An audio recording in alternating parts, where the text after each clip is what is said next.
বাংলাদেশের ভবিষ্যৎ কেমন হবে তা নির্ধারণ করার সুযোগ এসেছে দীর্ঘ 17 বছর পর। নতুন বাংলাদেশ বিনির্মাণ স্বপ্নের বাস্তবায়ন কঠিন, তবে অসম্ভব নয়। যুগ যুগ ধরে চলে আসা বিভাজনের রাজনীতি নয়, প্রতিটি নাগরিকের জন্য জনকল্যাণমুখী রাষ্ট্র প্রতিষ্ঠা, নতুন সামাজিক, রাজনৈতিক ও জিওপলিটিক্যাল বন্দোবস্তের বাস্তবায়ন জরুরি।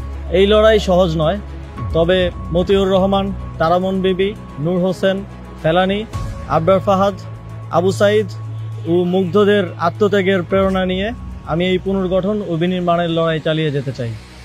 আসন্ন ত্রয়োদশ জাতীয় সংসদ নির্বাচনে আমি ধানমন্ডি, কলাবাগান, হাজারীবাগ, নিউ মার্কেট এবং কামরাঙ্গীরচরের একাংশ নিয়ে গঠিত ঢাকা 10 সংসদীয় আসনে স্বতন্ত্র প্রার্থী হিসেবে দাঁড়াচ্ছি। পদ্মা সেতু, মেট্রো রেল এবং এলিভেটেড এক্সপ্রেসওয়ে নির্মাণের গর্বিত অংশীদার বসুন্ধরা সিমেন্ট। বড় কোনো রাজনৈতিক দলের পৃষ্ঠপোষকতা, অসংখ্য নিবেদিত কর্মী, প্রচলিত ব্যবস্থায় প্রয়োজনীয় অর্থ কোনোটাই আমার নেই। আপনাদের সহযোগিতা, সমর্থনই আমার একমাত্র অবলম্বন এবং আমার দায়বদ্ধতাও থাকবে শুধুমাত্র আপনাদের প্রতি। আমি শুধু সংসদ সদস্য পদপ্রার্থী নই, গণভোটেরও প্রার্থী।